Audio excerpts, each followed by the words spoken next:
You look a little rough for that. What up, guys? Jason Geiman here with PressureWashHelp.com, king of pressure washing. And tonight I got two special guests on, not just one, but two, of a couple running a pressure washing business that has just secured a pretty large contract.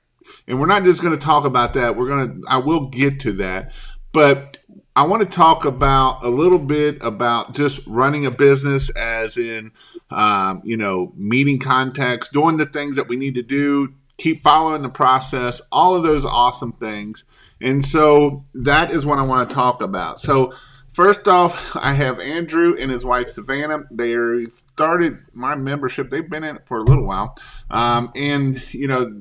he started out, and we'll talk about it, but he kind of had a pretty good job in the beginning, and then they got slow, and they started coming to my Marketing Monday marketing meetings, and I keep talking about flipping rocks, and guess what? When you flip rocks, usually you'll find gold underneath some of them, at least one of them.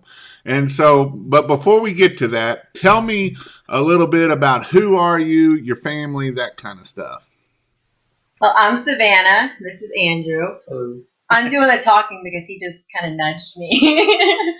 But we just Polk County people. I mean, we live here in Central Florida. We have 3 kids.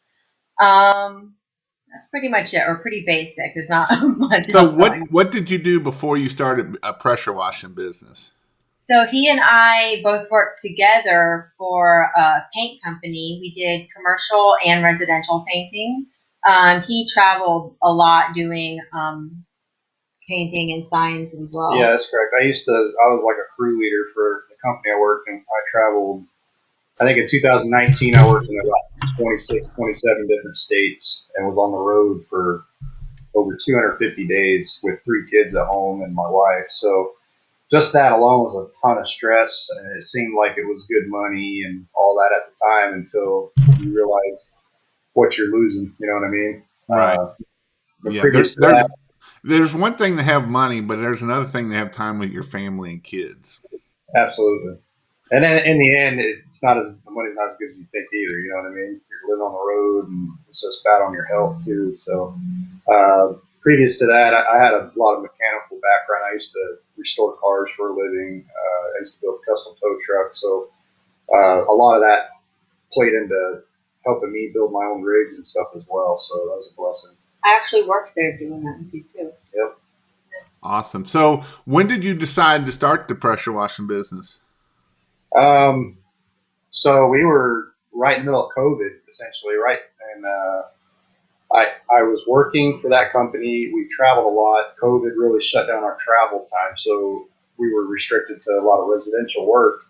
And we got to the point where money got so tight, we had to give up our rental that we were in. It was just your cookie cutter home here in Central Florida.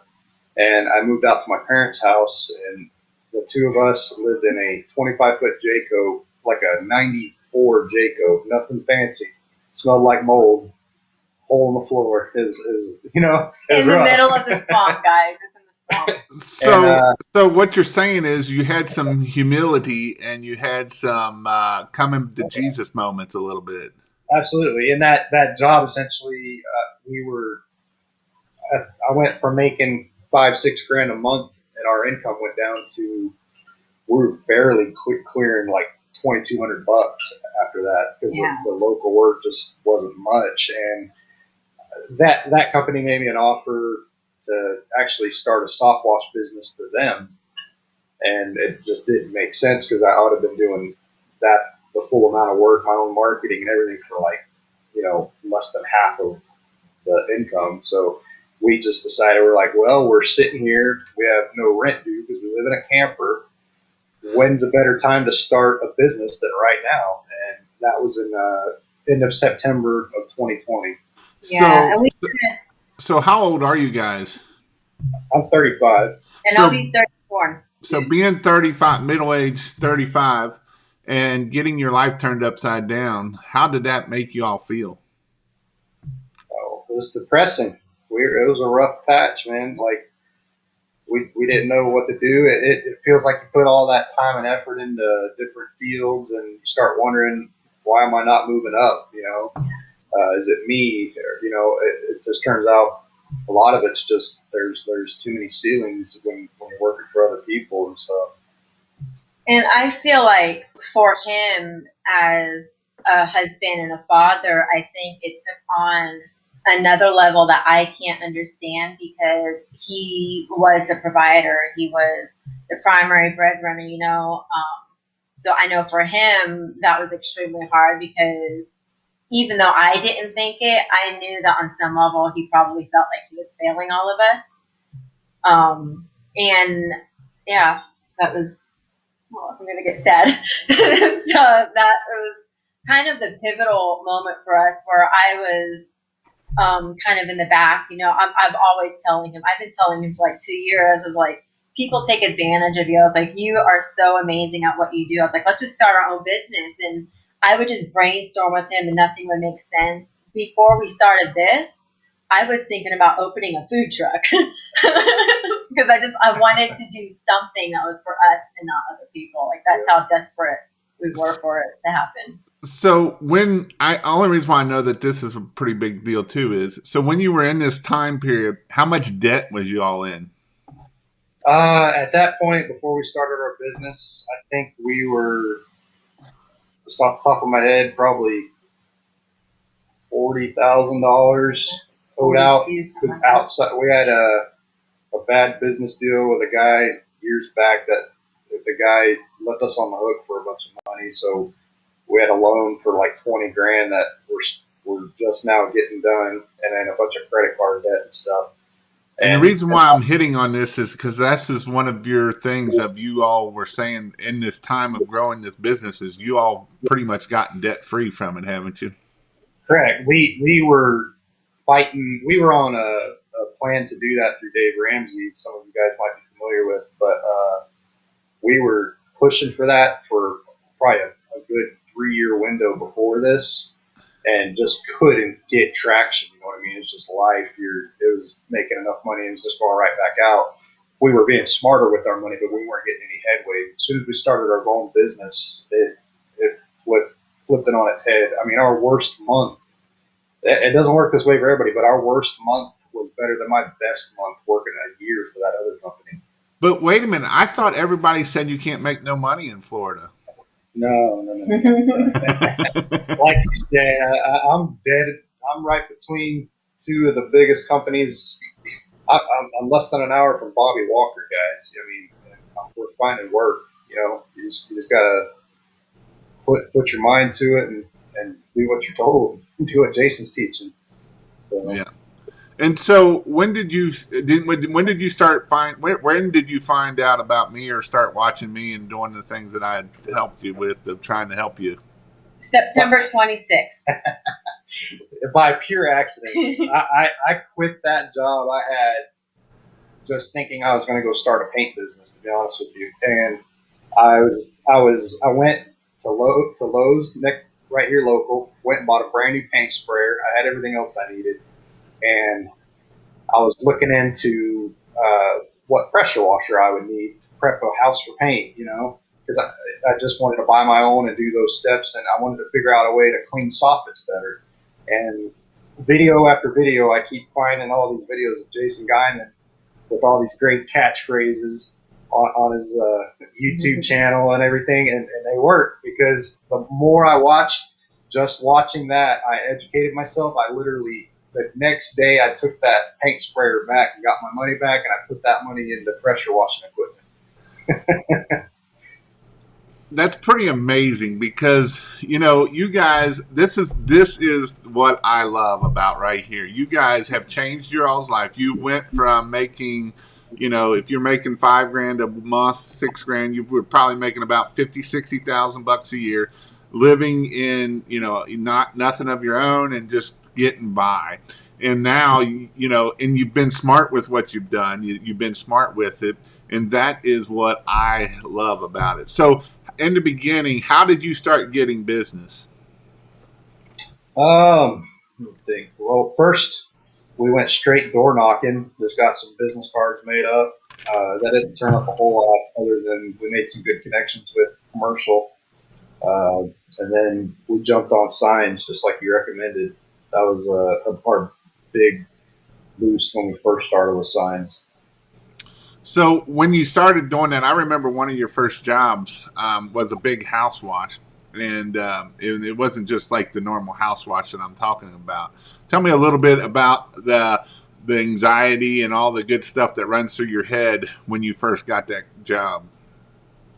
Well, you'd never want your first job to be a luxury home, but it was, and it was everything. It was the roof, it was travertine pool tiles, and you didn't want to crack anything. You didn't want to, and it's just, yeah, nervous. So that first job, like I was telling Jason before we got on, we went and handed out some business cards. I handed a business card to a resort in our local area, and they ended up hiring us to do this job. We didn't even know it was the owner's house at the time, but it turned out to be a 10,000 square foot home up in the Orlando area.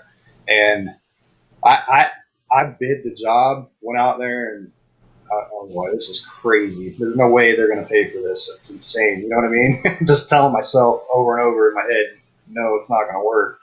And I even had to go buy, I thought I had all my equipment. I had a 24-foot extension ladder. I get to the house, and that's not going to cut it. I had to push the roof to the next day because I had to go buy a 32-foot aluminum ladder just to get on this guy's roof. You know, it's way up there. And in the whole process, it was like trial by fire, though, because getting that under your belt just made everything else feel like cake after that. Well, and then the owner was home, and you could see him peeking out the window every once in a while, and it's just like, you knew you were being watched. So, Savannah, do you help pressure wash too? I do. Mostly I control the buttons. Yeah, we make money, but we haven't bought any remotes yet. So she helps run the valves and do all the watering on the lower level and stuff like that too, but gets into surface cleaning and such. So, but you do the more important stuff, don't you, Savannah? I don't know if it's more important, but yes, it is important. Tell me what you do that's more important, and I believe is more important than a $10, $15 an hour person on the gun. Everything else. Everything that is not in the field, I do. All of the office, all of the scheduling, the accounting, invoicing, contracts. So what did you think about when he wanted to start a pressure washing business, and that means you were going to have to answer the phone and stuff? I was elated, to be honest, because I didn't care what we did as long as we weren't working for other people.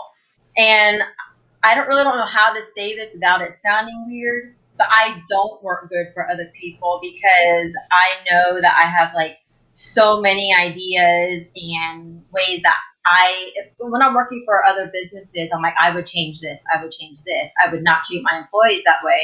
So I just wanted to have my own business to be able to apply everything that I've learned and get rid of everything that I did not like or I thought just wasn't functional in the business. From out of high school when I was 18, my very first job was in accounts receivable, accounts payable, right out of high school. So I've always been in the office. I've always answered the phone. I've done insurance. So, I'm used to walking up to strangers and talking to them and so I was okay with that. I was okay with answering the phone and just doing everything that we needed to get done.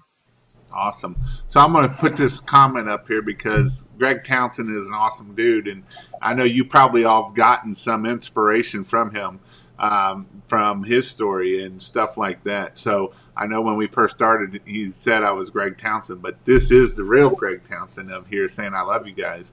And so that is the thing that I love about my community is it is kind of a smaller community, but it's people like this that are starting off and being successful right out of the get-go. What was your goal for 2021 as when you were started this year? are you talking about after our first couple months getting into it? Yeah, just what was your goal for the 20 as of last year you were finishing up, what did you think you would do money-wise in 2021? In 2021, I was hoping to top 50 grand maybe. Yeah. We just wanted to beat what he made at his previous job. I remember it was one of them situations I've heard you and Bobby Walker talk about where you're a 1099 employee, so you're a self-employed technically, but all that work comes from somebody else. That's the type of situation I was in. And after all our deductions, I think we made like 48 grand. So my goal is like, I just need to prove to myself I can do better than that. You know what I mean? Right. That was my goal coming into this new year. Awesome. So we kind of hit on the marketing side. What has worked best? And I want to hit on it because you had said something about you gave a business card out, and I know a little bit more about that business card. But this kind of goes out to the point that I'm always making of you never know what business card is worth $500,000. You don't know that. You don't know what sign could be worth $500,000. You don't know what ad or what Facebook post could be worth $100,000. And so you handed out some business cards. And how much has off that one business card probably going to make you within the end of this year? Oh, man. That account, I bet we'd be north of 75 grand at least. So are you glad you handed out that one business card? Oh, 100 times over.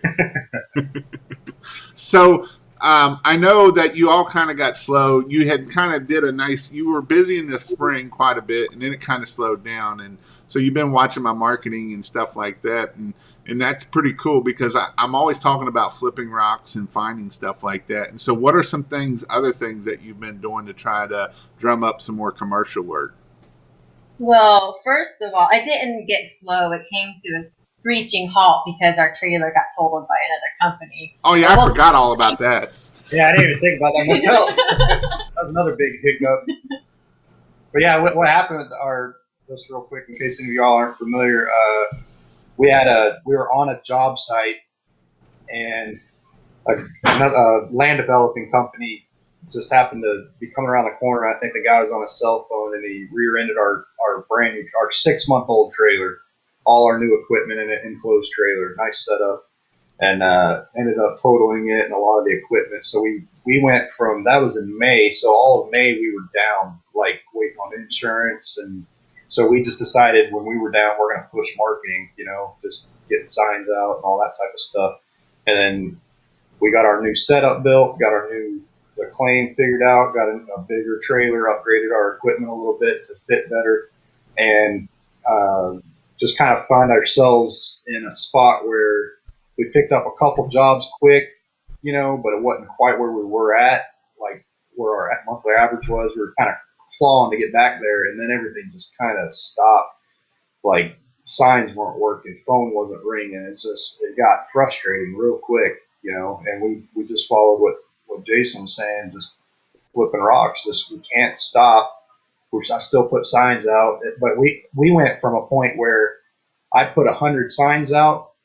I do like 20 every week, 20 to 25 every week.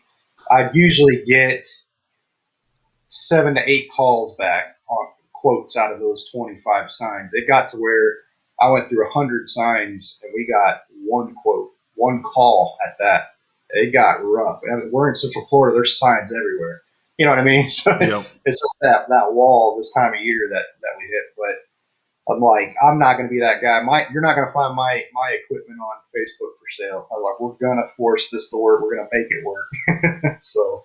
In the last 2 weeks or 3, you all been on this Facebook Lives or marketing lives or marketing Zooms, and you've asked questions and stuff like that. And I think that's one of those things that I know both have been on, and that's the key is keep learning, keep flipping rocks, don't give up. If you want to give up and quit, you can be a quitter. But I didn't say it was ever going to be easy, and I never did say it would be easy. But it's one of those things of when we sit there and we keep flipping rocks, you're going to find something underneath those rocks. So that's definitely something you need to look at. And Journey Entrepreneurs, Bobby Walker just put stay out of Central Florida. But this is some things that I think that has helped you get to where you need to be at. And so moving forward, there's other things that you can do. Obviously, you got one place right now that you're getting a lot of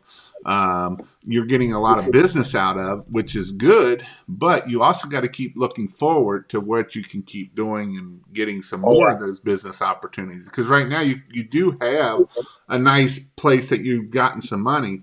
But like I was just saying before we get on here is, LinkedIn, where you're getting all this commercial work, that's something that a lot of people don't know how to get. And obviously Savannah is doing a pretty good job of getting this stuff and communicating with that, and she's doing very good with the Facebook, so let's hit on that a little bit. We talked about a Facebook, and I talked about posting and stuff. So by you posting, what has that allowed you to do when you post your post to Facebook? I think it puts us in a position where, to the people who follow us, whether they're watching us hoping we're failing, because I know they're out there, whether they're watching us to see what it is that we're due, or maybe they're just following us just to network, whatever it is. I feel like as long as I'm posting, I want to be relatable to them. I want to make us human to them. I don't want to just be a company. We're people, and that's how I want people to see us. And so let's talk about that, because you did hit on something there that a lot of people don't realize. You said people want you to fail. Who are these people that might want you to fail? Past coworkers, a lot of them, past bosses, even some family members. They don't. It's weird because your friends and your family, they always support you. They always have your back until you take that step, and then suddenly all of that faith they had in you is just gone, and now they're just, for some reason, they're hoping that your demise is just going to be there for them to witness. And not just that, you got local competitors. We just finally started experiencing, like, we had a bid, a 30-minute drive from my house. On the way there on a Friday evening, I put out 7 signs, and we were back where I put them signs out in 30 minutes, and every one of them were gone. There is no city workers out, you know what I mean? So we're dealing with that. So there's a lot of people out there that don't want you to succeed. So. That's a good point. And if you're that competitor, you're a POS at that point. So beware of the people who do not clap when you win. That's what Greg Townsend just put on there. He's had a hard, rough life through his life, and he's been able to keep it going and changing his kids' future. And that's what is important. And you all are doing the same thing. Do you think by you starting your own business, what have you done for your kids that you wouldn't have done it being able to do otherwise? Well, just one small thing. It doesn't seem like much to a lot of people, but I've worked. My oldest daughter is 14 now. We got 3 daughters. They're 14, 13, and 8. And up until she was in 8th grade last year, up until that point, I could never even drop my kids off for school or pick them up or go to lunch, nothing like that with them, just because of your work schedule. You have to get permission to get a day off or something. This whole year, I worked around their school schedule. I had to pick them up at 3 every day, but I'd drop them off at 8:30 in the morning, and I'd go work. And I loved it, just to be able to have that time. You know what I mean? It's such a small thing. That alone was a big deal. It's just time. Time is more than money any day of the week. Yeah. I think that is the number one thing that I love to be able to help people with, is to help you be able to control your life where you can do that. I know Greg Townsend does the same thing. He teaches his kids football games or his son's football stuff. He does all kinds of stuff. He's been posting of him going golfing, doing things that he would have never been able to do otherwise. And that time you spend with your kids, you do not know how that is so important.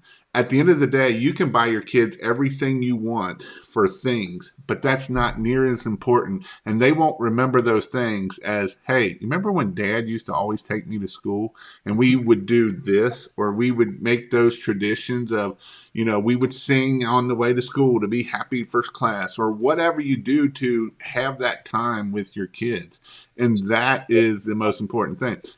When I quit the firehouse, my youngest, I didn't have a very good relationship with my youngest. She kind of always held me, away from me. But now, if I'm gone, she's like, "Where's Daddy at?"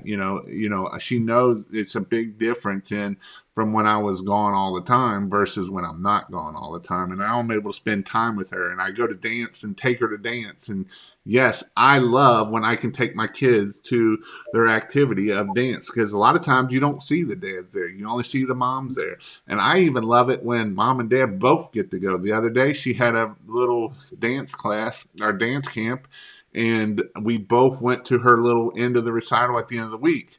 And that made her so excited that right there is more important than anything else that you could ever do for your family and your kids. And that will set them up for success pretty much better than anything else that you could ever do.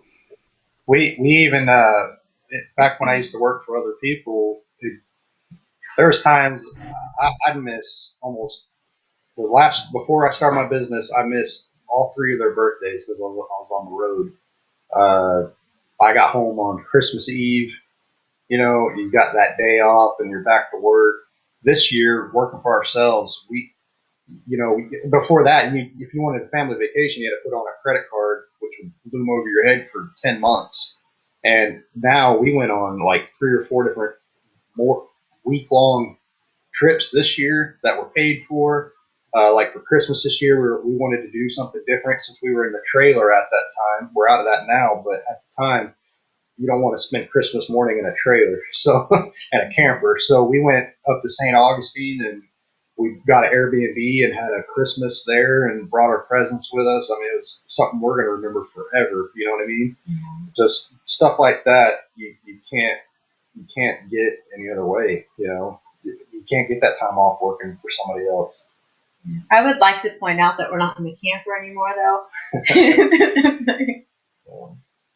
Did you like moving out of the camper, Savannah? Oh, I loved it.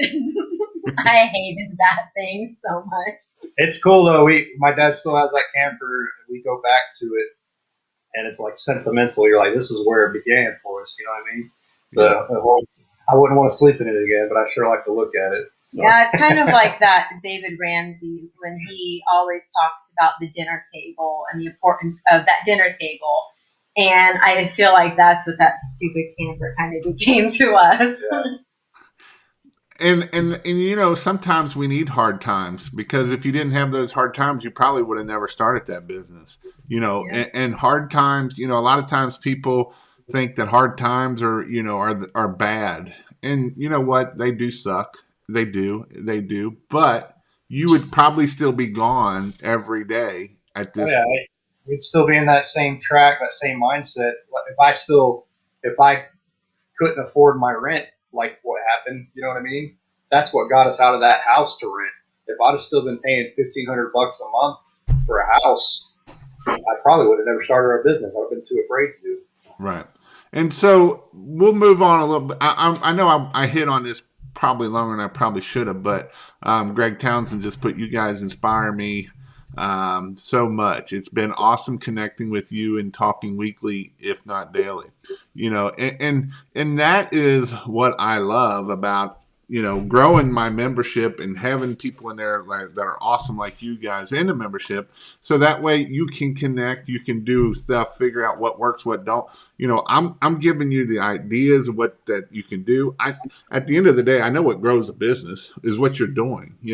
It's making relationships, networking. I'll tell you, networking is awesome. Networking is one of those things that will help you out a lot. But now that's not the only way to grow a business. That's just one way to grow a business. Signs, AdWords, all different kinds of ways to do things to grow a business. So that's what's cool about that. So let's go on to, how did you get a $55,000 job for when you're all slow and it's summertime slow and you're getting slowed down? How did you end up with a $55,000 job? Well, the first thing I would credit is God. I'm not even gonna tiptoe around that, because I know personally for me, like my faith and stuff this past few months have just really been not where it's supposed to be, and I felt like this was God's way of coming through for us, and like, I'm still here, I still have your back. But the second thing is I would good customer service and good quality work. Yeah. Plus, well, I mean, this particular job we landed came through a relationship with one of our customers that we just had an open door. I was talking to Jason about earlier. The guy's kind of become a mentor to us, and he's got a lot of property and stuff like that, and it just fell into place. You know what I mean? You keep that open relationship. I was getting book suggestions from this person and helping me grow myself more. If you're out there listening to music when you're pressure washing 8 hours a day, you're wasting your time. Put a book on. Make yourself better. That's what I'm teaching myself all the time. And he that guy's kind of taught me that, and taught me more how to be a leader and to take charge of your company. But the thing that helped get that job though is keeping that open relationship with your customers. Don't be a one and done with people. Keep a relationship. We have so many people that have become a part of our family now just by keeping in touch with our customers. That goes so far. And so you have found somebody that has helped you grow, not just financially, but helped you grow mentally and physically, as in, helping you mentally more than anything, of how to run a business, how he started his business and how he's grown to worth millions of dollars. And so that's what's awesome when we can meet and have relationships with these types of people. At the end of the day, a lot of these people that we're talking about, they put on their clothes the same way you and I do. They're a human being. Is there anything super powered to them? No. In fact, a lot of them want to be left alone, or they want to mentor people like yourself. And if you reject that, that's just stupidity on your own self. And so that is the amazing thing. And, this is just one person. This guy's got friends that probably got just as much money, if not more than he does. And I'm not talking about just going gold digging and finding it. We had talked about it earlier that he had sent you to a couple other places and you were honest with them. And that comes back to the whole God thing. You can have, if you don't have morals and you don't have a compass to kind of hit where you want to go at, then there's nothing for you at that point. And that's the amazing thing about that. And, that is what is awesome and is able to get you to the next level. I always, growing up, I grew up in a Christian home. And, there was things that people would say that isn't always true. God doesn't say you can't be successful. And a lot of times when you're in church and stuff, you don't see a lot of successful people if you're in whatever church you're in. But that's not the case. God gave he gave one talent to this person, two and three, and the one that held on to him, he didn't give them no more. But the one that went out and grew it, he gave more and more. Because I've always said, you can take this brick and we can throw it through a window, or you can build something with it. It's the same way with money. A lot of times growing up, we was always told love of money is evil. Well, the love of money, you always grew up money was evil. Money's not evil. The love of money is evil. I can give more away when I am being able to be successful and when God's using me and being able to do my talents. And a lot of times we don't realize what our talents are. Our talents could be, my talent. If you'd have told me I'd be on YouTube talking to, Savannah and Andrew 2 years ago, I'd have said, who are they? And are you crazy? You can see who you're talking to. But, I've grown and so have you guys grown. And that's what is awesome with that journey and watching the journey. And like I say, it's not just going to affect you two. It's affecting your kids and generations to come. because now that your kids see role models that, yes, it might have been rough for a long time, dad was gone, but now dad's here, and I want to be like, this is what I want to stay together and with my family and do the same thing. Does that make Yeah. sense?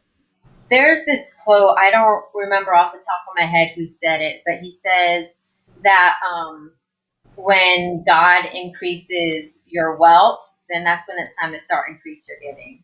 And I truly believe that. I believe that we need to give selflessly with a good heart. So we've been blessed to be in the position that we are now, that now we're able to do free house washes.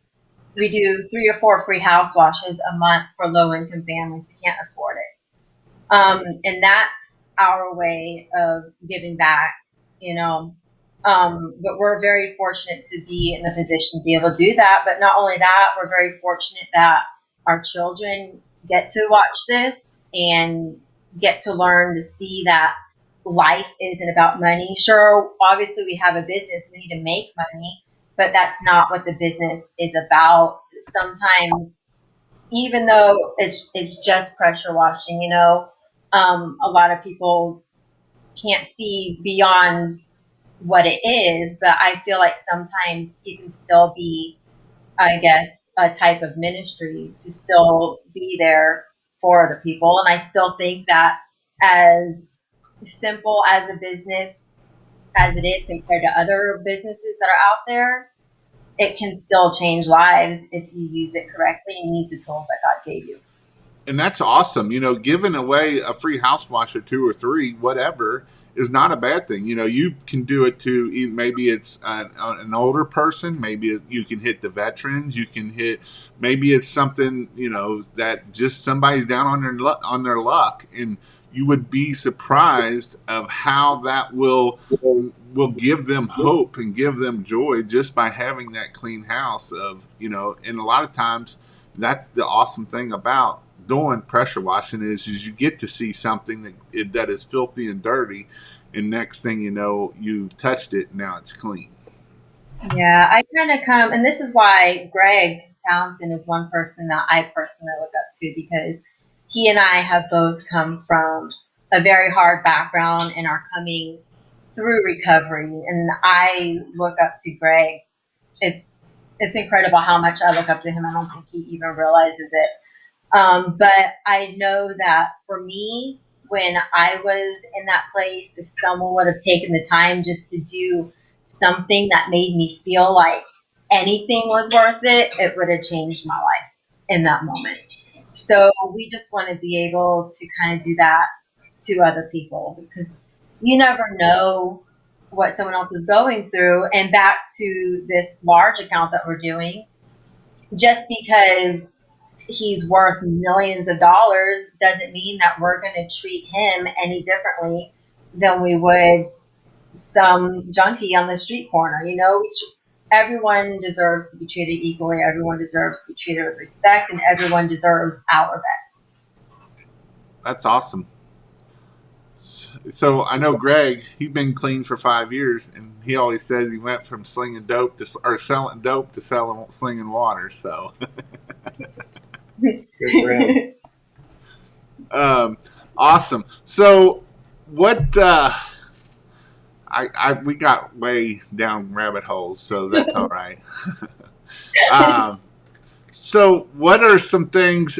So tell me, obviously, when the trailer got there, but what are some things that you haven't been in business that long, but we can learn from our failures? Tell me one thing that you failed at and something that you learned from it. So I fail at all of my live videos.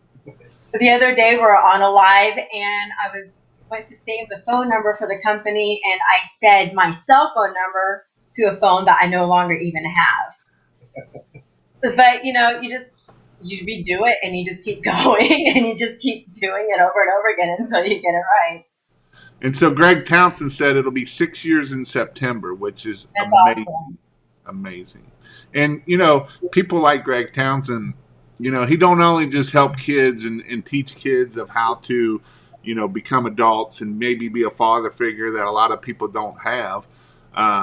He's also in the side that he is still helping people get clean too. He works with the anonymous group to help them get out of that addiction, and that's what I love, that I'm able to help people like that so that they can do that. So I know Andrew had talked about something about reading books and listening to that. But Savannah, you had mentioned something. Who do you like to listen to try to get like more information, stuff like that? I don't really listen to like pressure washing stuff as much as he does. I like to listen to things that just motivate me and just get me pumped, because I'm the person, like, if one thing goes wrong, then my whole day could possibly derail. So I'll put on like Jocko or David Goggins or Kevin Hart or someone, just to kind of get my mentality back where it needs to be. Awesome. And so let's talk about, I haven't really had a husband wife on here. What are some roles that you have to do to be that husband and wife, so that way you don't kill each other all the time? My kid's over here laughing. Oh man, it takes patience. Like I told Jason, the two of us have worked together before we started our own company, but it was always for someone else. So we're not totally foreign to how it is to work with each other. But when we finally started our own business, everything falls on these shoulders, not someone else's. You know what I mean? And it takes patience just to. It's like looking in a mirror. I start recognizing, no, it's not always her fault. A lot of times it's me, it's my attitude, it's what I'm doing. You know what I mean? She's shaking her head. Well, that's the book Jocko, Extreme Ownership. Extreme Ownership. That's a good one. But just it's just looking in the mirror, man. You can't when it's your business, you can't blame it on anybody else. If we're slow, what am I doing wrong? If we have an unhappy customer, what did I do wrong?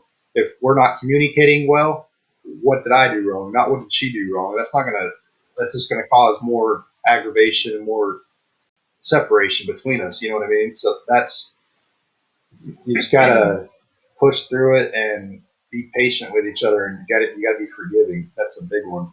You just gotta move on and make yourself, how are we gonna get better from this? So I take it that when you went from COVID, of you being gone all the time, to not only that you had to move into the same house, that you had to downsize to a trailer camper size. How was that transition of not killing each other? Not smooth. It was really rough.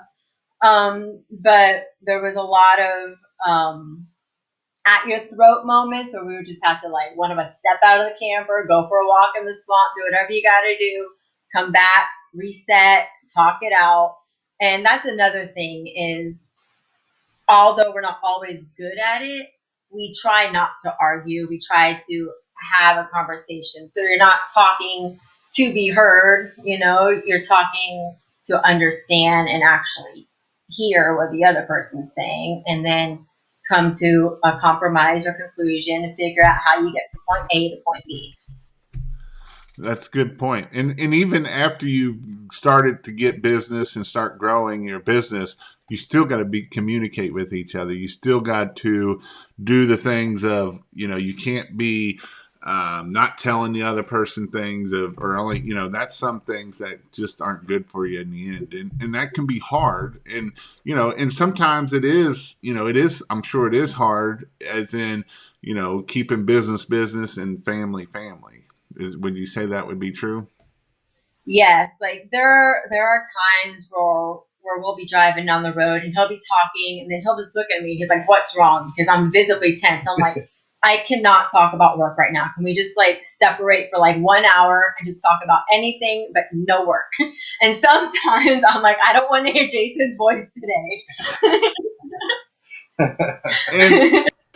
You're not the only one that says that, wife wise. But I want to hit on that point of, this is something for married couples, especially for, this is a good time that when, you either take a weekend or you take a week, one day, a night, a month, and you go out to dinner and you don't talk about business. And as us guys, it's hard. It's the hardest thing for me ever. All I do is think about business. That's all I do. I think of marketing, and I'm learning new tools, and I can think I love marketing, and I'm thinking of how I can grow the business, and I'm thinking of business is down, business is up. I'm always thinking business. That's just me, and so that's some things that have us guys, and especially when we're in a relationship with our business partner at this point, is you have to set that time apart and kind of break that apart a little bit. And it's not always easy, and I'm not saying you got to do it every day, but at least if you can do it once a week, every other week, or something where you go out to dinner and no business is allowed to be talked about. It's just what's going on. And usually for us guys, there ain't a lot of talk about at that point because that's all we know is business. So Yeah, that's been one upside to also owning our own business is sometimes you can just drop what you're doing and we'll just go out to lunch together. If we're in between bids, you have that time together, and it means a lot, even if it's a little bit of time. You know what I mean? So that's been a real upside. yeah. Yeah, it is. Yeah. And that's where we gotta love with grace too.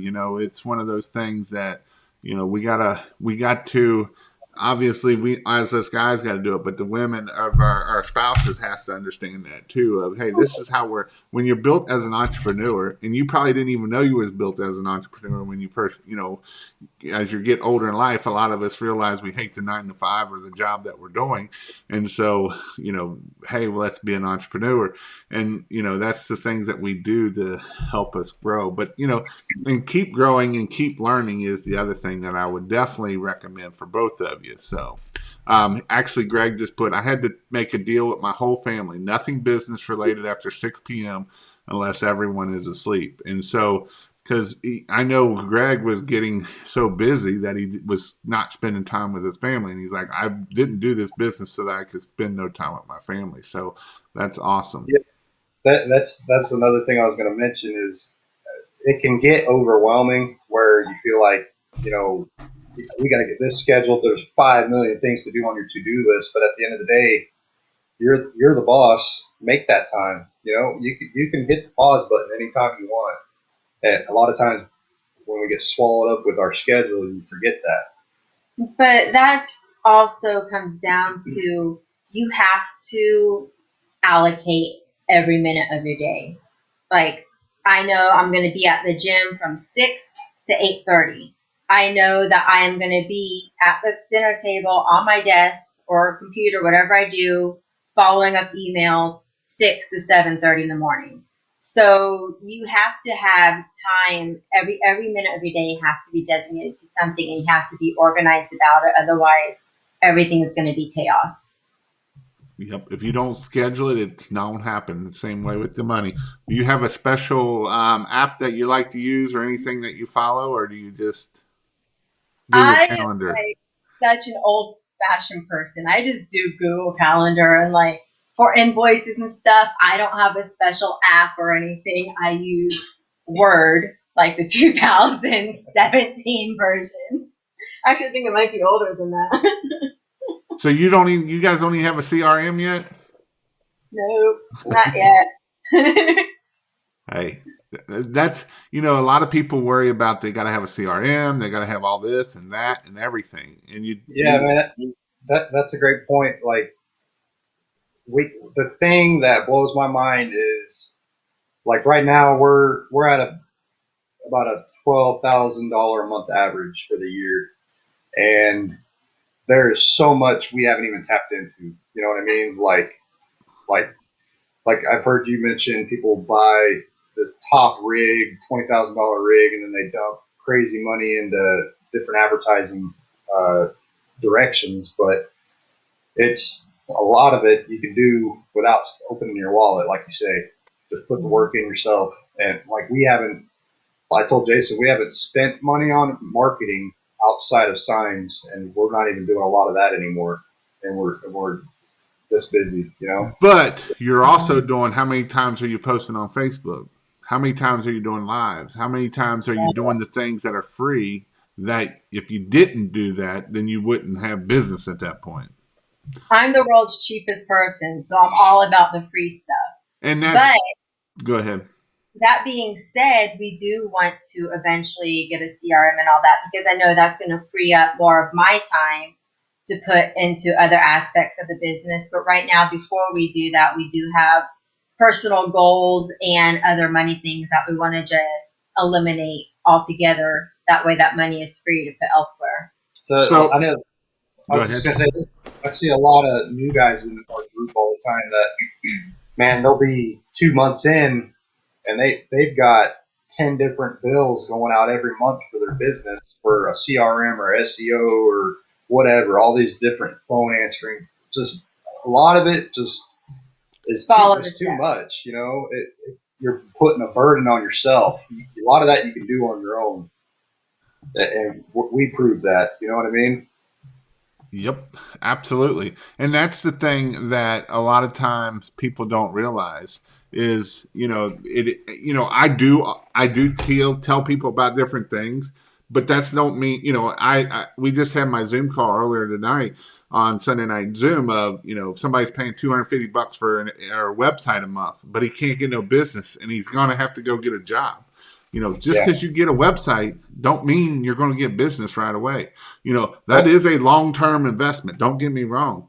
But if we can't make it to today, we don't worry about long-term, because long-term isn't going to come. We're doing our business right now with a 2005 Yukon with 200,000 miles on it and $50 Vistaprint door magnets. We have no wrap. We don't have a sign on our trailer yet. That's, you know what I mean. It does not look good. I'm just gonna. We keep it clean though. We're not the guy pulling up with a dirty vehicle to wash your house. But there's just don't get so caught up in all the bells and whistles. That'll come with time. I don't know how many times I've talked myself out of getting a vehicle wrap for $3,500. Or buying a new vehicle, because right now that is our family vehicle as well. Yeah, shiny syndromes can be very bad for us. It can definitely get us in debt further than what we need, and that is not a good thing. So that's definitely not good. Awesome. So on that, we're at what is some things that if you had to start over that you've learned, what are some things that you would tell a new person? Start sooner. I wish I'd have done this 10 years ago. That would be my primary thing. But second at the top of the list, if you've already started, is always be open to learning and always ask questions. There is an answer out there for anything that you're looking for, that you just have to go in search of it. It doesn't matter if it's just for the back end, like how do I get better at customer service? What do I say when I answer the phone? There's someone out there that has an answer. You just have to go find it, and you have to be willing to learn it. But not only that, you have to apply what you've learned, and then keep trying different things until you find what works for you. Because what works for Greg might not work for us. What works for Bob might not work for us. So we just it all comes down to you putting in the work and always learning and being willing to learn.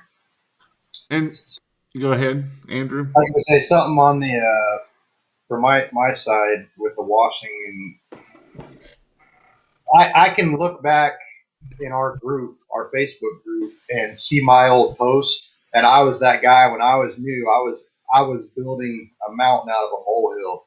I would ask 5 million questions about something that was so simple that I didn't try myself first. And that's something I've been trying to point out to other guys. I mean, I'm no vet or anything. We've only been doing it for 10 months, but I see a lot of new guys posting questions all the time on our group where, should I do this, this, and this? And they're psyching themselves out, where just try it. try a test spot. You know what I mean? It applies to a lot of different things, but just get your foot wet. You know, don't overwhelm yourself with worry. You'll get it with time. You'll get it with experience. Is a good piece of advice I would give for a new guy. Yeah, and keep your eye on your bobber, not everyone else's. He hates it when I say that, but I said it anyways. I love that. That right there is better than anything else that I love right there. Say that again. And why do you say that for? Because it's so easy to get distracted by someone else's achievements or their catch or what their business is doing. And if you're worried about the $99 guy or even the guy who has the same prices as you, if you're worried about what they're doing, that's time and energy taken away from what you can be doing. I love that. Say that again. How did you say that? Don't look at your bob, or don't say that again. Watch your own bobber. Don't. That is amazing. That right there is awesome, because that is probably number one of everybody's biggest thing, is worrying about their competition. Well, my competition is only this price or that, and that is amazing, because again, if you're looking at their bobber, you're not paying attention to your own bobber. And so that is awesome. That right there is gold, Savannah. See, you come up with a gold solution right there. So no, but it's hard. It's hard not to worry about other people, but you have to stay focused, and you have to worry about your goals, because your goals are yours. Theirs are theirs. Everyone has them. So you're just not going to change their outcome if you're worried about them. awesome. So tell me a little. You had said you wish you had started sooner. Why? What are some fears that you had to overcome to finally? Well, obviously, you had the fear of COVID and it killed you. But what are some fears that you had to also overcome, even over that?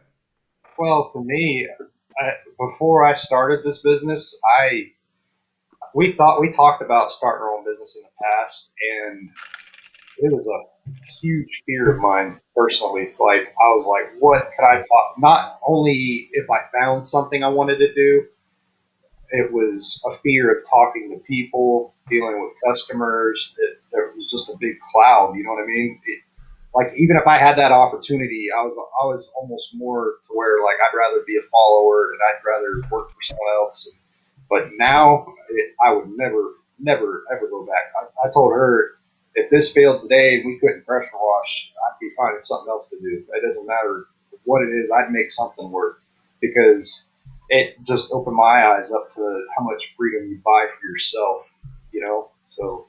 But it also opens your eyes as to what you're capable of, because we grew up in a society where the 9 to 5 is your only option. You have to have a retirement. You have to have your 401k. You have to go to college.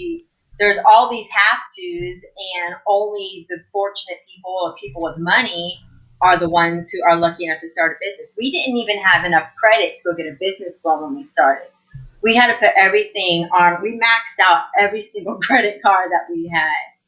You just gotta hustle. That's all. And so let's end on a positive note. So to get started, you had to put all your money on the credit card, because you was only making $2,000 and living in a trailer, and that wasn't real happy. So when you got that credit card paid off and all that, what was the feeling that you had at that point? We were elated. Like, to know that trailer sitting out there, that's mine. That's not the bank's. That's not the credit card company's. That was a feeling of accomplishment. You know what I mean? So you take pride in it. It makes you take care of your things more too. You know, you just have more pride in what you do and what you have to offer. And that's one thing that I love about Andrew too, and that's how I knew a lot of this, is because I always have people put their successes in there and their goals for the week. And his success was, hey, we paid off our credit card, or we paid off this credit card, or we did that. And that right there is what is amazing. That is an amazing task. And since you all have gotten pretty much debt free, how has that been a relief for you all? We fight less. Yeah, when you don't have money to fight over, there's not as much to fight over, is there? Yeah, it's almost a surreal feeling where it's like we can just go out and go buy our kids school shoes and not worry about where we're getting the money, which is to a lot of people, that's not a big deal. But from where we came from, that's like literally everything, you know, like I learned how to like pan and make my own bread and stuff from scratch, because there were times where I'm like, okay, we're not going to be able to go grocery shopping and afford it this week. So my kids still have to eat. So I better figure this out. So that's where we came from. So for us to be able to like just go buy necessities without it feeling like it's going to sink you, it's just. Yeah, on my side as the husband, it's weird now for her to go out to Walmart or Publix or something, and I don't have to get a phone call like, is it okay if we get this tonight? It's like, whatever, we're gonna eat whatever we want tonight. I don't care. You know what I mean? And you obviously got to still be responsible with your money, but it's those little things that it's just life changing. There's so much in that term, financial freedom. Like there's a lot of people that still operate a business like we do that live in debt. If you're doing that, trust me, just do some research for yourself and look into another avenue to try and operate debt free. That's another big piece of advice I'd give for a new guy, or even for anybody that's not new at it. It's freedom for yourself and freedom for your family. It's like Dave Ramsey says, it changes your family tree. You know, it gave my kids new goals. You know, my youngest one, for instance, she has the mind where she wants her own idea of what she can do. She doesn't want to have an hourly job one day. Awesome. Well, we're at an hour. We're going to jump off here. I appreciate you all coming on. Your story is amazing. I learned a lot about you all tonight. It's awesome. I didn't realize that you all were kind of in the same boat of Jason Huffner of the last $600. You all didn't even have the $600, you know. And so that is amazing and awesome. And I appreciate it very much. If you all would like, you can you can go to pressurewashhelp.com/free, and there I have in my membership is where these guys are and a bunch of other people just like these folks. You can go check it out. I go over everything you need from marketing to how to pressure wash to all the things you need. And then also I have an in-person class coming up in August 6th and 7th. It's up in Connecticut. This is a hands-on training, so you actually get to do the pressure washing. It's not just sit there and watch Jason pressure wash. You actually get to do the pressure washing. So I thank you all for coming out tonight, and I appreciate it. Hang on, guys, because I want to talk to you after.